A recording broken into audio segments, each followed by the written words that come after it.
Good afternoon. Good afternoon. That's the best y'all can give me. Good afternoon. Y'all got the full day ahead of y'all. Again, my name is Mr. Tucker. I am the Associate Dean of Students here at the university. Today we'll go over the Student Code of Conduct overview. All right, meet our DOS staff. Mr. Coleman is our actual Dean of Students. Ms. Cara Gilbo is going to be our Program Coordinator. Mr. Zach Johnson is our Grad Assistant. And myself, I'm the Associate Dean of Students, Mr. Tucker. All right, today we'll tackle student rights, advocacy, and accountability. We'll tackle the Student Code of Conduct, the student judicial system as well. All right, the Student Code of Conduct sets forth in a concise and uniform manner responsibilities which members of the university committee owe one another. The Student Code of Conduct also sets forth administrative and judicial procedures whereby these students who are accused of violating rules, policies, and regulations may be afforded due process and fair and just sanctions. All that's saying is we've put together some rules and regulations on campus to help you guys. If you guys get into a situation or a problem, this gives you an opportunity to make up for that problem and stay in school. All right, the university judicial process is a student-focused, education-centered process. A judicial hearing is not a trial. University-based judicial hearing is a tool used to redirect the student's behavior and or to preserve their educational process. All right, what is the code? There's 3 codes. First and foremost, I don't want to see any of you guys in my office for any of the codes. But if you are in my office for a code, there's a Code 1 offense, Code 2 offense, and Code 3 offense. There's different levels. So the Code 1 offense may result in disciplinary probation. The fine cannot exceed $500. Suspension or expulsion may happen.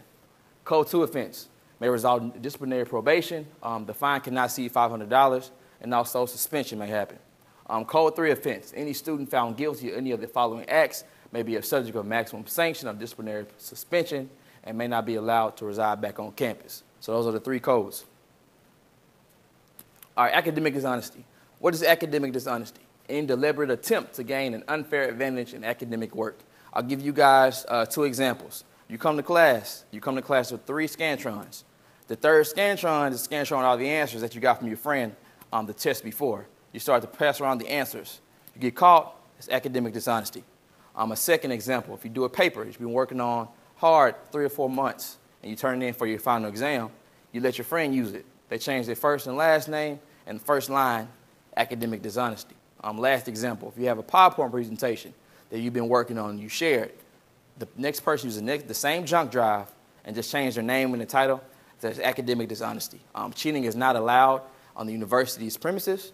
When we catch you, you're gone. This is your only warning about cheating. You can't cheat your way through life. You can't cheat your way through Southern University.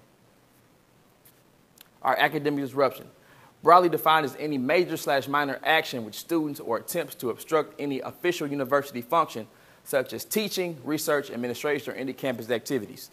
A situation, if I'm teaching orientation, somebody gets up and wants to run around the room or start a conversation, that's going to be academic disruption. If you have a teacher, she's teaching an actual seminar, and you want to get up and start a fight or altercation with somebody, that's academic disruption. At the end of the day, the teacher is not just teaching you, teaching a room full of students. So you have to keep that in mind. If you do get in trouble for any of these situations, there will be actions or regulations that we have to go by and abide by to make sure that everybody's on the same page. All right, sexual misconduct. Sexual misconduct in any form is not tolerated, including discrimination and sexual assault.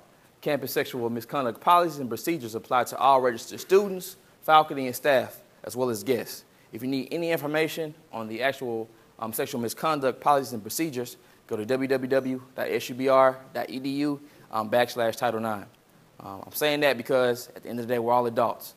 Situations may happen on campus. If a situation happens on campus and it happens to you, you don't feel comfortable telling anybody as far as sexual assault, anything of that nature, you need to contact myself or Mr. Coleman, and we'll take you to the proper steps. We'll make sure everything is fully confidential, but you have to contact one of us so we can make sure that we take the proper steps in that. Also, there's a situation, somebody tells you to stop, stop. A male tells a female to stop, stop. Female tells a male to stop, stop. A lady tells a lady to stop, you need to stop. And if a man tells a man to stop, stop. I'm saying that because there's a lot of situations that are happening around the campus and in the community now. So we're telling you guys now, if you guys need help or support, you guys need to think before you use your actions. That's all we're saying.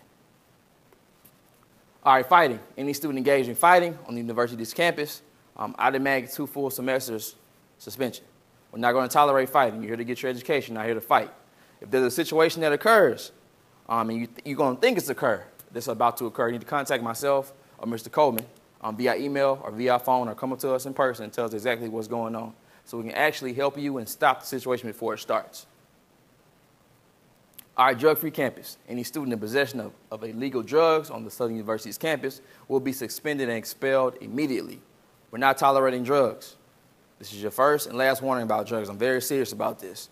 We're definitely finding marijuana, cigarettes, cocaine, different things on campus now. Yes, I said it. There's different things on campus that are happening. I don't want to see any students try to hide anything. We're finding different items in the roof.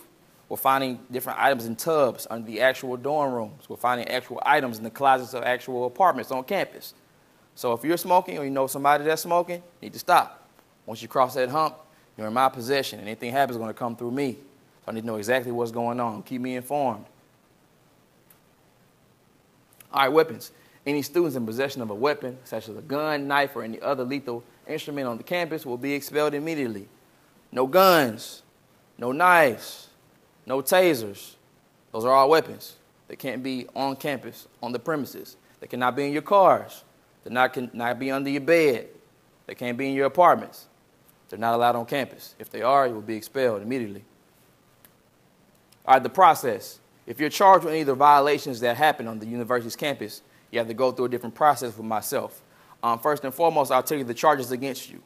Number two, I'll tell you where the charges fall exactly under the policy of the Code of Conduct. For instance, Code 112 or 115, possession of intent, physical assault, sexual misconduct, things of that nature. They all fall under different codes. So I'll tell you. I'll also tell you the date, the time, and the place to meet me. And I'll tell you 72 hours before.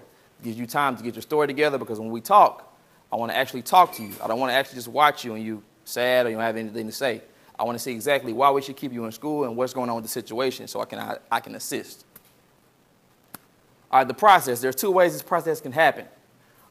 Administrative hearing. The hearing means going to be me and you talking one-on-one with the policeman sometimes, or sometimes it'll be me and you talking about the situation. I'll talk to you. I'll hear your side of the story. You'll hear mine. You'll step out the room. I'll give you the verdict that I have for you, and you'll move forward with the situation and the problem.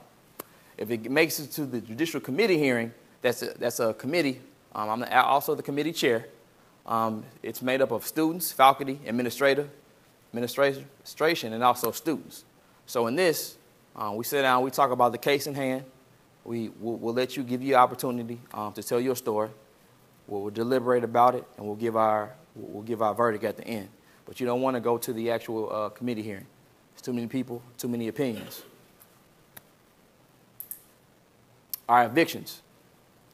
As far as sanctions, you can be evicted. You can be suspended, expulsion, and other sanctions. With eviction, no fees will be refunded. Can't get your money back. Suspension, no refund on tuition or fees as well. Expulsion, no refund on tuition and fees, and you will not get anything back. Once you're gone, you're gone. Expulsion, you can't come back on the university's campus. If you come back on the campus, you have to contact myself and to contact the police before. If I catch you on campus and you're violating the rules, you're not supposed to be on the premises, you will go back. You'll get arrested. Can't come on campus. Okay. All right, if you guys have any questions or concerns for me, this is the time to ask. I'll give you my email address. It's going to be ryan_tucker@subr.edu. My office number is 225-771-5545. I have an open door policy. My office is the second floor of the Student Union, Suite 207. If you guys have any questions or concerns, I'm always here for you. That's my time, and thank you.